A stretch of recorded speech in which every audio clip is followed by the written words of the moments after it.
Pro revenge story. I did what my mom told me to do, and got revenge. Disclaimer, this story is not meant to belittle single mothers nor people with mental illness, and yes, I do love my mom, but this was a story about how things can come back to bite you. So just some backstory here. My parents divorced when I was just in kindergarten, so no more than 6. My mom got full custody of us and she suffered from mental illness. I believe she has borderline personality disorder, and she was also a typical narcissistic parent. Anyway, ever since the divorce she would always tell us how it was not her fault we didn't have enough money for things, and blame my dad. Example, if there was nothing to eat for breakfast and we complained like small children do when they were hungry, she snapped, "It's your father's fault, so cry to him." I just learned never to complain and do without and spent my childhood taking care of her.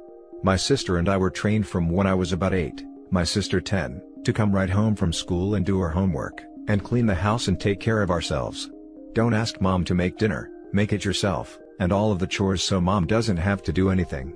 It sounds bizarre, but we thought that was normal, as well as being hit and told on a daily basis that we were worthless. It got worse my senior year of high school. My grandma died a few months before that summer and my mom quit her job and blew through the money my grandma left her before the summer was over. This was close to $75,000 back in 2000. She refused to get another job and kept coming up with excuses not to work, like "I need a break," "Get off my back," "I hurt my leg," etc., while she was going out drinking with her friend and acting like a carefree teenager. So, I spent my senior year working hard at school, at my part-time job after school, and pretty much taking care of an overgrown child who refused to work or help out. Anytime a utility shut off or there was no food left in the house, she just griped, "You have a job. Why can't you pay it?" If I brought up the fact that my dad sent her child support, she would just complain that she had my sister's tuition, which I later learned was BS. She would flaunt that child support check, and laugh and refer to it as, "Mommy's paycheck." Flash forward to when I am about to choose a college, and my mom keeps bellyaching about the costs and of course has zero saved in a college fund. I couldn't afford a private university since I only was offered a partial scholarship, so I decided to go to a reasonably priced and still highly regarded state university. My freshman year, I was pretty much able to swing the cost of tuition and room and board. I lived on campus. Since last year of high school, I filed my taxes and FAFSA as soon as my W-2s came in, so I had a decent amount of grants. During my first year of college, I almost became unable to receive financial aid for my second year of college. Why? My W-2s were mailed to my home address, and my mom, being the caring and supportive mother she was, shredded them and threw them in the trash. I found out because my sister was home that weekend and saw it. My mom denied, and when I came home for spring break and pressed her for it, she lied and said her friend had them. Her friend was a CPA. My sister called my mom out on this bluff by calling the friend, who said she did not have any of our tax information. She was very concerned and told me and my sister to request duplicate W-2s, and have them sent home, and she will have my mom send them over to me.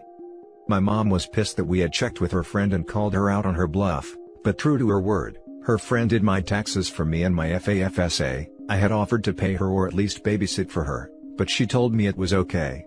I think she knew my mom was mentally unstable and felt sorry for me and my sister. At this point, I learned that my mom had not been helping out my sister at all with tuition like she claimed, and my sister had mentioned it to my dad, who had called her out and demanded to know where the child support was going to. My mom insisted he wasn't paying her enough money and that's why she couldn't help us out. During my second year of college, my W-2s were once again sent home, and my mom once again accidentally threw them in trash. I had to request duplicate W-2s for my summer job not just once but twice, because she kept throwing them in the trash. I filed my tax return late that year, and as a result my FAFSA was filed late, so I wasn't able to get the full amount I was receiving before. Anytime I complained to her about money or no food in the house, it was, "Complain to your father." Well, the summer before my third year, I was burned out on my mom's BS. I was working full-time for the summer and saving as much as I could, but she was refusing to help me out at all while I was home with food or anything. She was pissed that instead of paying the phone bill so she could make long-distance calls to her online friends and spend all day in chat rooms, this was back when we had dial-up, I had the audacity to spend my hard-earned money on a cell phone and pay that bill myself.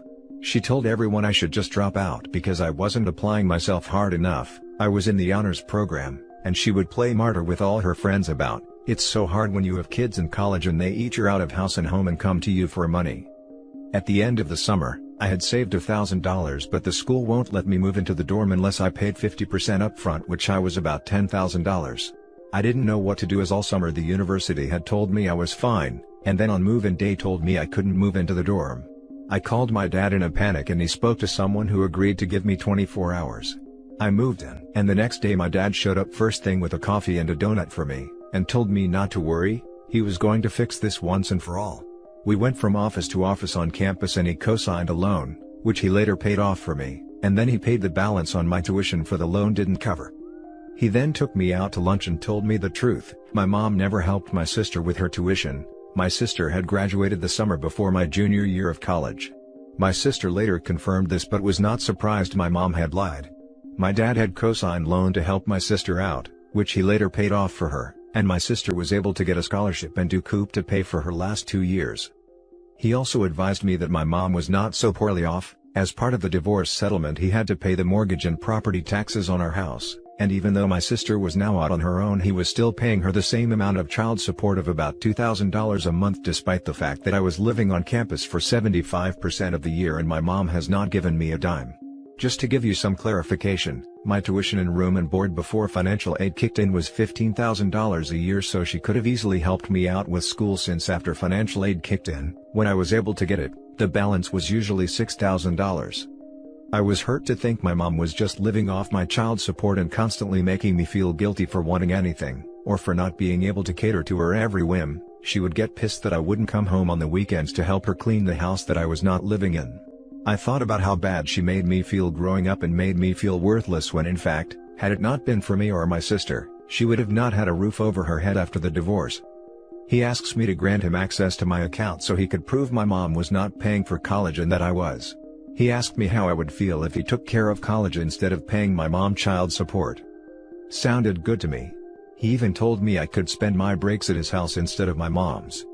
I called my mom and told her that my dad had taken care of the issue, and she had no remorse.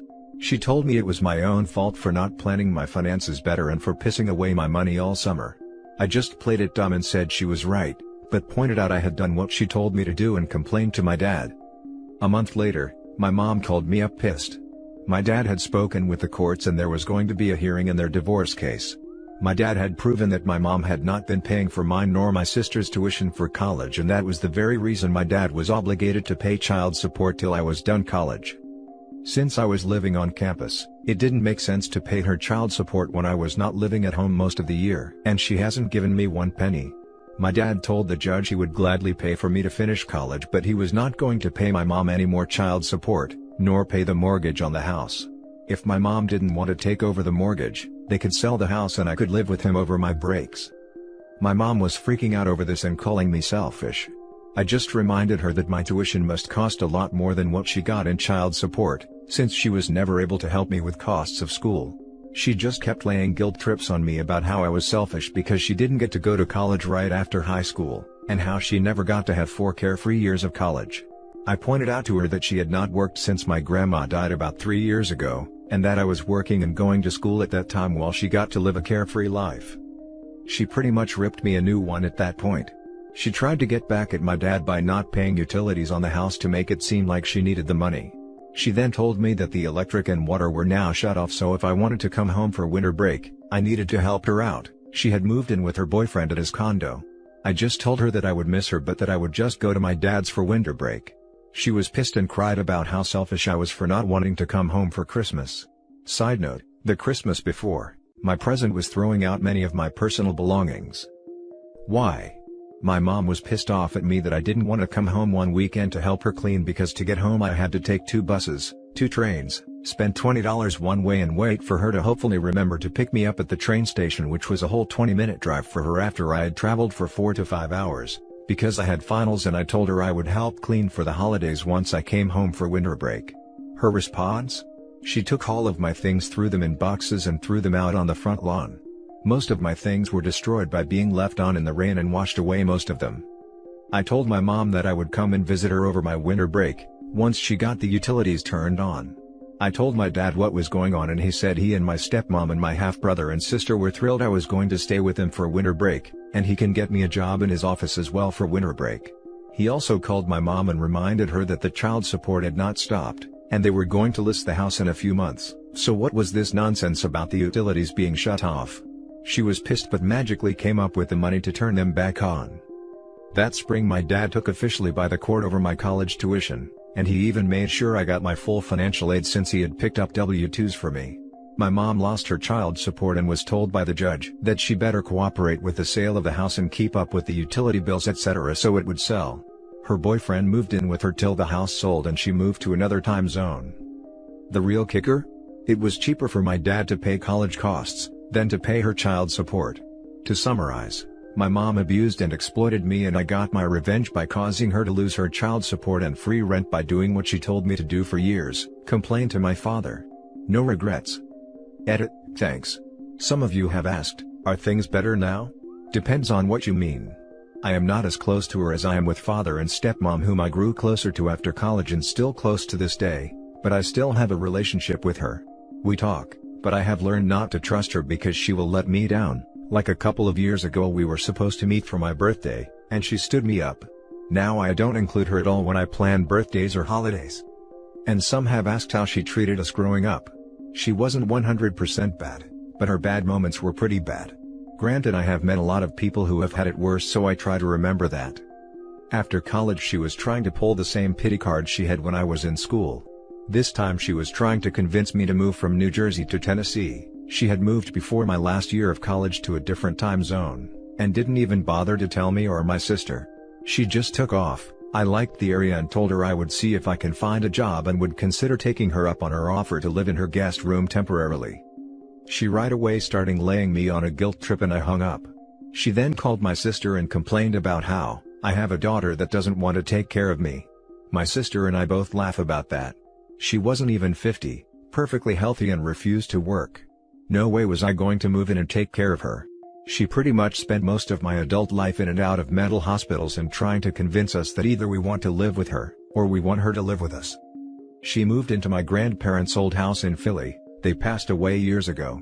Didn't keep up with the repairs and had to sell it for less than what she felt it was worth. Wound up staying in various relatives' guest rooms and coming up with excuses not to work, and finally wore her welcome at so many people's houses that she wound up in the hospital and then in a shelter, and now I lives in subsidized housing.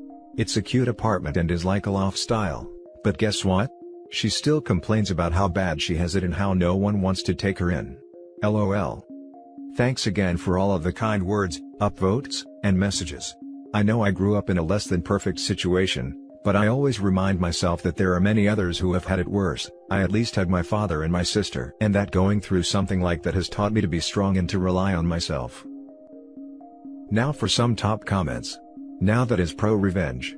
I'm glad that things have finally worked out well for you. Thanks. My mom was pissed at me for years. I think she still is a little, for forcing her to grow up, but hell, she forced me to grow up at 8. God, that was painful to read. I'm sorry your life had to be like that, but I'm happy your dad was able to help you. Even happier you were able to help him. Painful as hell. It just kept getting worse. Satisfying ending though OP. I'm sorry you went through what you did, but I'm glad it's finally being resolved.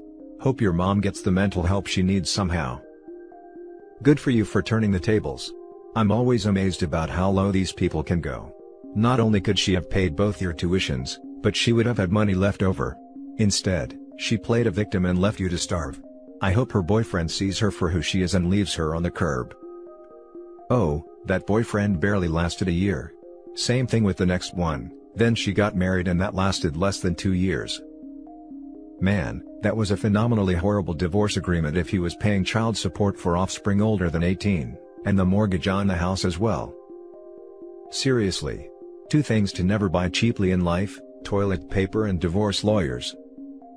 Seriously, WTF? $2,000 a month plus the mortgage? Either he's a millionaire or had a terrible lawyer. Why not keep up with his kids and go back to the courts with proof she wasn't taking care of them? My dad was unaware of what was going on, because as much as my mom told us to complain to our dad, she also had full custody of us and trained us never to talk about what happens at home with others. I once told my guidance counselor about what was going on and she told my mom. My mom kept me home for 2 days to hit me and tell me how she hated me and was going to encourage me to die. And that's it for this video, guys. If you have thoughts to share, leave a comment below. Don't forget to hit like and subscribe if you like this content. I'll catch you in the next one. Good day everyone.